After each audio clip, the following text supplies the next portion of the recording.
So second test के options आपने mark कर लिए होंगे, मैं करेक्शन करवा देती हूँ इनकी। First statement of first MCQ is example of globular protein. Globular proteins, two types की प्रोटीन्स आपने उसके स्ट्रक्चर की बेस पे पढ़ी थी। थ्रेड लाइक प्रोटीन्स को आपने फिब्रस प्रोटीन्स बोला था, एंड जो स्फेरिकल शेप में थी उन्हें आपने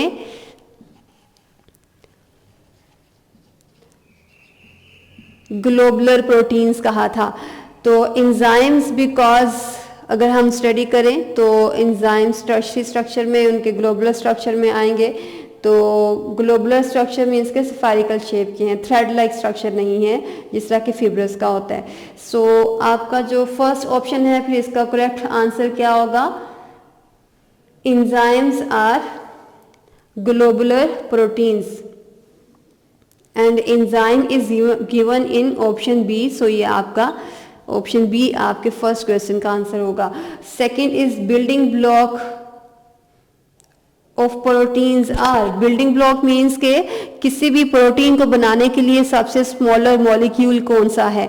ठीक है, जिस तरह से आप कहते हो कि कोई भी लिविंग ऑर्गेनिज्म सेल से बना हुआ है और बहुत से सेल्स रिपीट करके पूरे लिविंग ऑर्गेनिज्म की बॉडी को बनाते हैं, इसी तरह से हर एक मॉलिक्यूल को बनाने के लिए एक स्मॉलर सब यूनिट होता है जो उसे मिलकर बना रहा होता है। प्रोटीन्स में आप लोगों ने पढ़ा था कि प्रोटीन्स बहुत एक कॉम्प्लेक्स स्ट्रक्चर है और एक पेप्टाइड बॉन्ड की चेन इस तरह से अरेंज हुई होती है।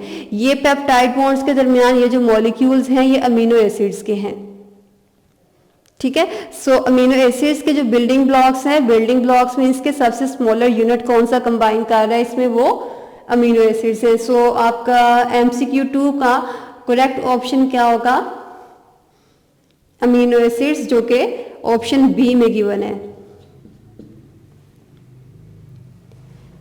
क्वेश्चन नंबर 3 की स्टेटमेंट है any substance that can conduct electricity.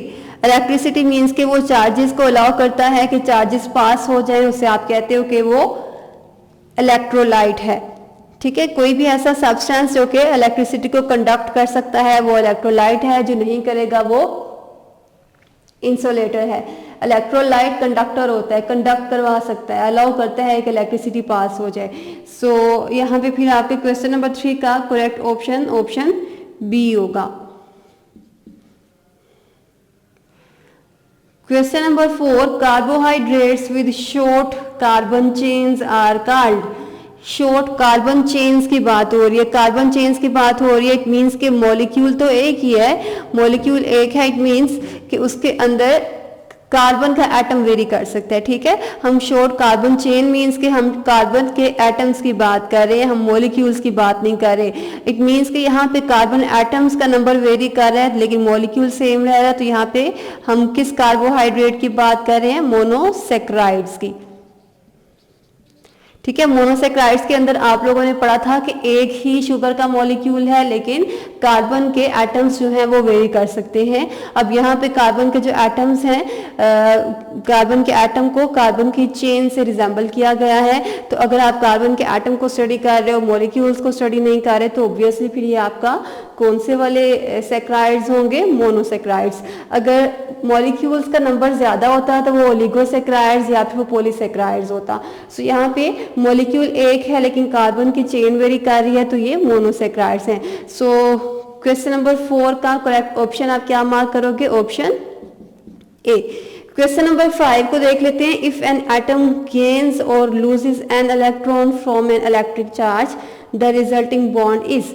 Okay, so जब आपने आयनिक बॉन्ड का पढ़ा था तो आयनिक बॉन्ड में आपने पढ़ा था कि एक इलेक्ट्रॉन डोनेट करता है और एक इलेक्ट्रॉन एक्सेप्ट करता है। इसकी एक्सप्लेनेशन ज्यादा नहीं बता रही मैं कि किस तरह और क्यों करता है, ये आपको पहले पता होगा अगर आपने लेक्चर लिए हुए हैं तो। ओके, सो बिकॉज इसके अंदर एक इलेक्ट्रॉन जो लूज किया है उससे उसके ऊपर पॉजिटिव चार्ज आ जाता है और जिससे इलेक्ट्रॉन गेन किया है उसके ऊपर नेगेटिव चार्ज आ जाता है।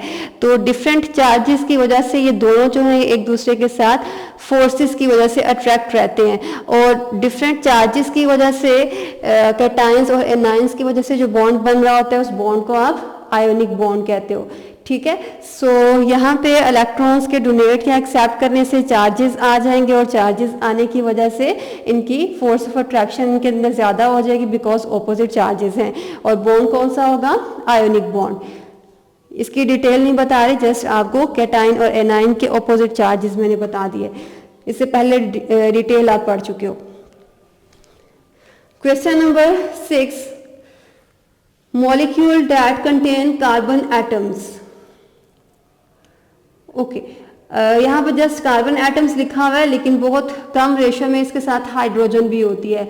सो बिकॉज हमारे पास ऑप्शन में जस्ट ऑर्गेनिक ही एक सूटेबल है, तो कोई भी ऐसा मॉलिक्यूल जिसके अंदर ऑर्गेनिक मॉलिक्यूल्स, फॉर एग्जांपल हम बात करें एक डेली लाइफ से ही, water molecule and carbon dioxide, इसके अलावा C6H12O6 ग्लूकोज का मॉलिक्यूल, ये 3 मॉलिक्यूल्स हैं आपके पास। इसके अंदर कार्बन तो है लेकिन ये ऑर्गेनिक नहीं है, इसके अंदर कार्बन भी और हाइड्रोजन भी है। सो कार्बन और हाइड्रोजन की रेशो को आप, ये कार्बन और हाइड्रोजन को एक साथ आप स्टडी करते हैं तो वो आपका ऑर्गेनिक मॉलिक्यूल होता है, बिकॉज यहाँ पे और कोई सुटेबल ऑप्शन नहीं है और स्टेटमेंट में हाइड्रोजन भी नहीं गिवन, लेकिन हम यहाँ पे ऑर्गेनिक मॉलिक्यूल ही मार्क कर देते हैं। सो क्वेश्चन नंबर 6 का बी पार्ट करेक्ट ऑप्शन होगा। Question number 7, the compound with different structure having similar molecular formula. Okay, butane एक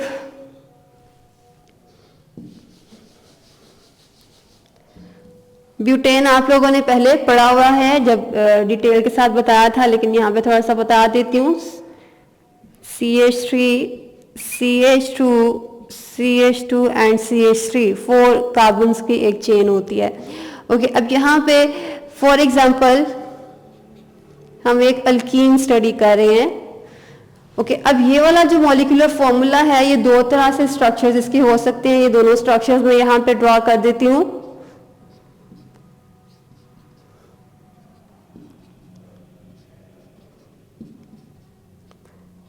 ओके, ये फर्स्ट स्ट्रक्चर है और सेकंड स्ट्रक्चर जो इसका हो सकता है,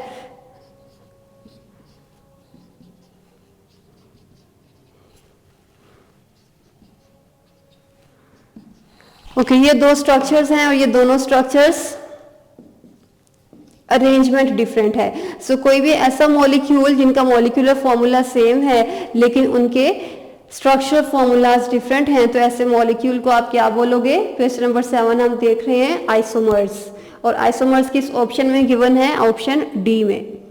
मॉलिक्यूलर फॉर्मूला सेम होता है लेकिन उनके स्ट्रक्चर्स वो किस तरह से स्पेस में अरेंज होते हैं वो वेरी करते हैं, और उन दोनों को आप आइसोमर्स बोलेंगे। ये दोनों एक दूसरे के आइसोमर्स हैं, ठीक है। ये फर्स्ट आइसोमर, ये second isomer. Question number 8, an atom is divided into. Okay, अब इस क्वेश्चन के 2 तरह के ऑप्शंस हो सकते हैं। एटम के पार्ट्स कितने हैं? 2 पार्ट्स हैं बेसिकली इसके, कि एक न्यूक्लियस है। ओके, आपको पता है ये न्यूक्लियस है और इसके सराउंडिंग में इस तरह से शेल्स होते हैं, ये सारे शेल्स हैं। ये फर्स्ट शेल है, ये सेकंड शेल है, इसके बाहर भी शेल हो सकता है। ओके, अब यहाँ पे 2 पार्ट्स हैं, एक न्यूक्लियस और सेकंड शेल, ठीक है। ये 2 पार्ट्स हैं किसी भी एटम के। सो आपकी जो स्टेटमेंट है नीचे अगर आप ऑप्शंस देखें तो उसमें पार्ट्स का बताया हुआ है। अगर पार्टिकल्स लिखा होता तो एक एटम के अंदर कितने पार्टिकल्स होते हैं? Electron, proton and neutron. Because यहाँ पे पार्टिकल्स नहीं पूछे हुए, यहाँ पे जस्ट पार्ट पूछे हुए हैं, तो शेल्स एंड न्यूक्लियस 2 पार्ट्स होते हैं किसी भी एटम के। तो आपका करेक्ट ऑप्शन कौन सा हो जाएगा क्वेश्चन नंबर 8 में? ऑप्शन सी, 2 पार्ट्स हैं इसके, न्यूक्लियस एंड शेल्स। बट अगर इसके पार्टिकल्स पूछे होते तो उस केस में आपने 3 मार्क करने थे, बिकॉज यहाँ पे पार्टिकल्स नहीं पूछे हुए। Okay, question number 9 is fructose and glucose combine to form sucrose. इसका स्ट्रक्चर और इसकी इक्वेशन मैंने आपको बताया था जब पढ़ाया था कि ये शॉर्ट क्वेश्चंस में आ जाती होती है, बिकॉज अब शॉर्ट क्वेश्चंस शायद आपको पेपर में नहीं आएंगे, लेकिन आपको ये पता होना चाहिए कि सुक्रोज कौन से 2 मॉलिक्यूल्स के कंबाइन करने से बन रही है, और जो सुक्रोज है ये फ्रुक्टोज एंड ग्लूकोज के कंबाइन करने से बनेगी। सो आपका करेक्ट ऑप्शन ऑप्शन ए हो जाएगा। ओके, सो ऐसा सॉल्यूशन जिसकी बेस, जिसके अंदर बेस है उसकी पीएच कितनी होगी, क्वेश्चन नंबर 10 में पूछा गया है। आपको पता है कि 0 से 7 के दरमियान ये सारी पीएच होती है, ये पीएच एसिडिक है, while 7 to 14 ये सारी पीएच बेसिक है। सो यहाँ पे क्वेश्चन के स्टेटमेंट में क्या लिखा है कि पीएच ऑफ बेसिक सॉल्यूशन पूछा गया है। तो बेसिक सॉल्यूशन की 7 से 14 में होगी। जरा ऑप्शन देख लेते हैं, लेस देन 7 नहीं, ग्रेटर देन 7 जी। तो ग्रेटर देन 7 जो आपका ऑप्शन है वो आप मार्क करोगे। क्वेश्चन नंबर 10 में ऑप्शन बी आप करेक्ट ऑप्शन मार्क करेंगे। Okay, question number 11, what kind of charge neutron have. किसी भी एटम के अंदर आपको पता है 3 पार्टिकल्स हैं, electron, proton and neutron. Electron के ऊपर नेगेटिव चार्ज है, प्रोटॉन के ऊपर पॉजिटिव चार्ज है और न्यूट्रॉन के ऊपर कोई भी चार्ज नहीं होता। सो यहाँ पे न्यूट्रल को देखने की इस ऑप्शन में है, क्वेश्चन नंबर 11 के सी ऑप्शन में है न्यूट्रल। सो ये आप न्यूट्रल यहाँ पे मार्क कर दो। ओके, सो क्वेश्चन नंबर 12 में आपसे पूछा गया है कि डीएनए के अंदर कौन कौन सी बेसिस होती हैं। डीएनए के अंदर एडेनिन थायमीन के साथ कंबाइन करती है डबल हाइड्रोजन बॉन्ड्स के थ्रू, और गवानीन साइटोसिन के साथ कंबाइन करती है ट्रिपल हाइड्रोजन बॉन्ड्स के थ्रू। तो आप देख लें कि इनमें से कौन सा गिवन है, एडेनिन भी है, थायमीन एंड साइटोसिन। यूरासिल इसके अंदर नहीं होती है, यूरासिल आरएनए के अंदर है। सो यहाँ पे आपका करेक्ट ऑप्शन फिर क्या होगा कि डीएनए के अंदर सारी हैं, कौन सी नहीं है, यूरासिल। तो यूरासिल आपका इसके अंदर ऑप्शन आ जाएगा, क्वेश्चन नंबर 12 का D option. Okay, chiton is an example of, नीचे आपको 3 to 4 ऑप्शंस गिवन है। काइटन एक पॉलीसेक्राइड है। पॉलीसेक्राइड मींस कि इसमें बहुत से शुगर के मॉलिक्यूल ग्लाइकोसिडिक बॉन्ड के थ्रू कंबाइन करके एक पॉलीसेक्राइड को बना रहे होते हैं। ठीक है, मोनोसेक्राइड में एक ही शुगर का मॉलिक्यूल होता है, ओलिगोसेक्राइड्स में फ्यू होते हैं, वो फ्यू 2 से 10 हो सकते हैं या उसके राउंड अबाउट हो सकते हैं, लेकिन 2 से ही स्टार्ट होंगे। पॉलीसेक्राइड्स में बहुत से शुगर के मॉलिक्यूल्स कंबाइन करेंगे। सो करेक्ट ऑप्शन फिर आपका क्वेश्चन नंबर 13 का पॉलीसेक्राइड्स है, बिकॉज काइटन के अंदर बहुत से मोनोसेक्राइड्स ग्लाइकोसिडिक बॉन्ड के थ्रू कंबाइन किए हुए हैं। So correct option of question number 13 is polysaccharides. Question number 14, a solution that maintains a pH when acid or base are added in it. Okay, buffer आप लोगों ने पढ़ा था कि बफर एक ऐसा सॉल्यूशन होता है कि वो किसी भी सॉल्यूशन की पीएच को चेंज होने से रेजिस्ट करता है। ठीक है, फॉर एग्जांपल ये इस सॉल्यूशन की जो पीएच हम स्टडी कर रहे हैं ये 2 थी। ओके, अब ये जो पीएच है ये 2 है। जब भी आप इसके अंदर एसिड ऐड करोगे तो इसके अंदर इसकी जो वैल्यू है वो और कम हो जाएगी और ज़्यादा एसिडिक हो जाएगी। बफर अगर इस सॉल्यूशन के अंदर है तो नए ऐड होने वाले एसिड के हाइड्रोजन आयंस को वो कंज्यूम कर लेगा और इसकी पीएच को मेंटेन रखेगा। ठीक है, ओके। सो ना सिर्फ एसिड के लेवल को मेंटेन करेगा, अगर आपने कोई बेस भी ऐड कर दिया तो वो हाइड्रोक्सल आयंस को कंज्यूम करेगा और कंज्यूम करने के बाद उसकी पीएच को मेंटेन कर देता है। ओके, सो आपका फिर 14 का करेक्ट ऑप्शन क्या होगा कि कौन सा ऐसा सॉल्यूशन है जो कि पीएच के चेंज को, चाहे वो एसिड ऐड किया है या बेस ऐड किया है, किसी भी सॉल्यूशन की पीएच को मेंटेन करता है। तो बफर सॉल्यूशंस ऐसे सॉल्यूशंस हैं जो कि ऑप्शन नंबर सी में गिवन है। Okay, question number 15, combination of 2 monosaccharides are called. 2 attach हो रहे हैं तो आप कहते हो कि ये डाइसेक्राइड है, di is for 2। So 2 monosaccharides combine करके ऐसा शुगर का मॉलिक्यूल बनाएंगे जिसमें ग्लाइकोसिडिक बॉन्ड के थ्रू कंबाइन किए हुए हैं। बिकॉज 2 ही मोनोसेक्राइड हैं तो आपका रिजल्टिंग जो ओलिगोसेक्राइड होगा वो डाइसेक्राइड है। सो क्वेश्चन नंबर 15 का ऑप्शन करेक्ट डी होगा। डाई मीन्स कि 2 इसके अंदर मोनोसेक्राइड्स कंबाइन किए हुए हैं। Question number 16, a large double strand and single stranded chain of nucleotide subunit is called. Nucleotide जब कंबाइन होते हैं और एक बहुत लंबी चेन बनाते हैं तो वो चेन 2 तरह की हो सकती है, या तो वो डबल हेलिक्स की फॉर्म में या फिर वो सिंगल स्ट्रैंडेड होती है। अगर वो डबल हेलिक्स है तो वो डीएनए है, और अगर वो सिंगल स्ट्रैंड है तो वो आरएनए है। सो न्यूक्लियोटाइड जब भी कंबाइन करेंगे, कंबाइन करने के बाद जो स्ट्रैंड आपके पास आता है वो स्ट्रैंड को आप न्यूक्लिक एसिड कहते हैं। और क्वेश्चन नंबर 16 के करेक्ट ऑप्शन फिर आपका ऑप्शन ए होगा। Question number 17, combination of 2 amino acid is called. 2 amino acids combine कर रहे हैं, एक मीन्स के डाई का वर्ड यूज होगा। डाई मीन्स के 2 अमीनो एसिड हैं, और पेप्टाइड मीन्स के ये पेप्टाइड लिंकेज है। जब भी आप प्रोटीन्स को स्टडी करते हो तो प्रोटीन्स के अमीनो एसिड्स के दरमियान पेप्टाइड लिंकेज होता है, ये मैं आपको पहले इन्फॉर्म कर चुकी हूँ। सो क्वेश्चन नंबर 17 का बी ऑप्शन।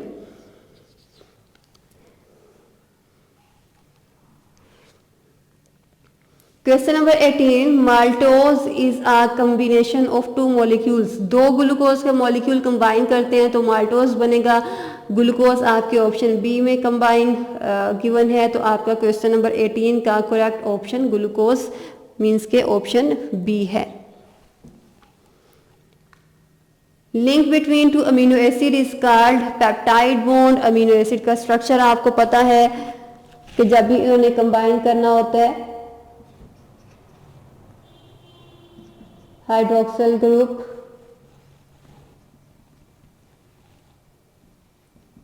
ओके। अब कोई भी इधर से कोई और सेम आपने ड्रा करना है, लेकिन इस साइड पे ये अमीनो ग्रुप है तो ये एक हाइड्रोजन यहाँ से निकल जाएगा, और यहाँ से ये हाइड्रोक्सिल और वाटर के मॉलिक्यूल रिलीज कर देंगे, और कुछ इस तरह से खुद को रीअरेंज कर लेंगे, और ये आपका जो बॉन्ड होता है 2 अमीनो एसिड्स के दरमियान, इसे आप पेप्टाइड बॉन्ड कहते हैं। डिटेल में नहीं बता रही बिकॉज आप ये डिटेल पहले लेक्चर में पढ़ चुके हो। ओके बेटे, सो क्वेश्चन नंबर 19 का फिर करेक्ट ऑप्शन कौन सा होगा? Peptide bond. और ये पेप्टाइड बॉन्ड कार्बन और नाइट्रोजन के दरमियान होता है, and peptide bond is given in option B. Question number 20, the word saccharose is Greek word, और इसका मीनिंग मैं आपको बता चुकी हूँ पहले। उसका मीनिंग है sugar, and sugar is given in option C. Okay, question number 21. What is the molecular nature of lipids? Lipids are hydrophobic. Hydrophobic means के ये वाटर को रिपेल करते हैं, और हाइड्रोफिलिक मीन्स के ये वाटर को अट्रैक्ट करते हैं। ओके, जितनी भी नॉन पोलर चीज़ें हैं वो हाइड्रोफोबिक होती हैं, ठीक है। बिकॉज आपके ऑप्शंस में हाइड्रोफोबिक गिवन नहीं है, तो यहाँ पे नॉन पोलर गिवन है। नॉन पोलर मीन्स के ये वाटर के अंदर डिजोल्व नहीं हो सकता, तो हाइड्रोफोबिक नेचर की वजह से ये नॉन पोलर है, और नॉन पोलर जस्ट आपके क्वेश्चन 21 के ऑप्शन ए में है।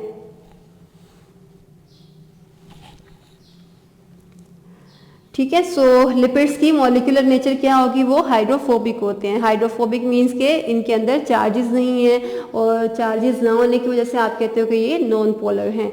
Okay, anything that has mass and occupies space is called matter. कोई भी ऐसी चीज जिसका mass है वो स्पेस को भी ऑक्यूपाई करती है, उसे मैटर कहते हो आप। 22 का करेक्ट ऑप्शन सी होगा। कोई भी ऐसी चीज जो कि नॉन मैटर है, नॉन मैटर मीन्स कि उसका मास भी नहीं है, वो स्पेस भी ऑक्यूपाई नहीं करेगी।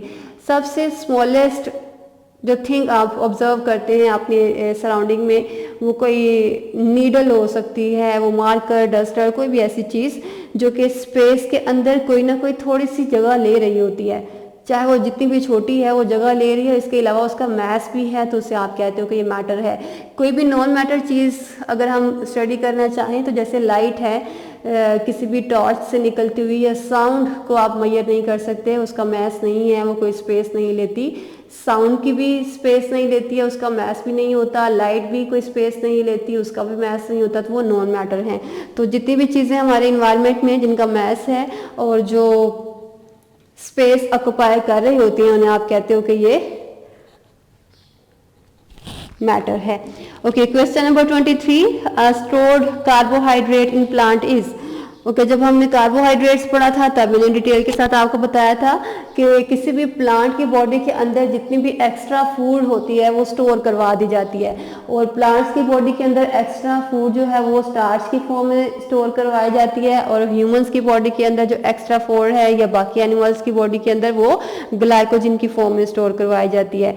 ये दोनों किस फॉर्म में और क्यों स्टोर करवाई जाती हैं? बिकॉज जब भी किसी प्लांट या किसी एनिमल ने अपनी एक्टिविटीज़ को कंप्लीट करने के बाद जितनी भी एक्स्ट्रा फूड है उनकी बॉडी के अंदर वो स्टोर करवा देते हैं, so that next time future के अंदर कभी भी वो उसको यूज़ कर सकें अपनी एक्टिविटीज़ के लिए, अगर उन्हें फूड अवेलेबल ना हो तो। सो स्टार्च प्लांट्स की बॉडी के अंदर स्टोरेज है एक्स्ट्रा फूड की, और ग्लाइकोजन किसी भी एनिमल की बॉडी के अंदर एक्स्ट्रा फूड की स्टोरेज है। बिकॉज यहाँ पे प्लांट्स का पूछा गया है स्टेटमेंट में, तो आप ऑप्शन क्या मार्क करोगे क्वेश्चन नंबर 23 में? Option C. Okay, question number 24, the linear structure of amino acid is. Amino acids आपको पता है कि फॉर एग्जांपल ये एक अमीनो एसिड है, ये पेप्टाइड बॉन्ड के थ्रू सेकंड के साथ कंबाइन हो गया, थर्ड के साथ, फोर्थ के साथ कंबाइन हो गया, ठीक हो गया। सो ये डिफरेंट अमीनो एसिड्स कंबाइन हो गए। कंबाइन होने के बाद अब ये जो आपके पास पेप्टाइड बॉन्ड की चेन आई है, ये लीनियर फॉर्म में भी रह सकती है, लीनियर मीन्स कि स्ट्रेट फॉर्म में भी रह सकती है, वो हेलिक्स की फॉर्म में भी इस तरह से भी ये चेन अरेंज हो सकती है, ये चेन इस तरह से स्फेरिकल शेप में भी अरेंज हो सकती है। तो अगर हम कह रहे हैं कि किसी भी पेप्टाइड चेन का या अमीनो एसिड की चेन का एक लीनियर फॉर्म है, तो लीनियर फॉर्म आप किस में स्टडी करोगे? फिर ये प्राइमरी स्ट्रक्चर है, ये सेकेंडरी है और ये टर्शरी है, ठीक है। तो हमें लीनियर पूछा गया है, तो लीनियर आप कौन सा मार्क करोगे? Primary structure. And primary proteins are given in option A. Okay, so last question जो आपको पूछा गया था, nitrogenous base, phosphate and 5 carbon sugar are collectively called nucleotides.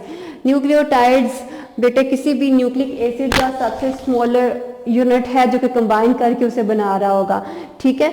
और ये न्यूक्लियोटाइड्स कंबाइन करके न्यूक्लिक एसिड को बनाते हैं। ये न्यूक्लियोटाइड की कंपोजिशन इसके अंदर बताई हुई है। अगर आपको आता है कि nitrogenous base and pentose sugar combine करके क्या बनाते हैं, तो तब आपने मार्क करना था न्यूक्लियोसाइड। लेकिन अब इसके अंदर फॉस्फेट भी ऐड है, तो आपका करेक्ट ऑप्शन न्यूक्लियोटाइड होगा, which is option B. Okay, आपको आई होप कि क्लियर हो गया होगा। लेकिन अगर आपको किसी भी एमसीक्यू में कोई भी कंफ्यूजन है तो आप नीचे कमेंट करके इस वीडियो के पूछ सकते हैं, मैं आपको रिप्लाई कर दूंगी उनका।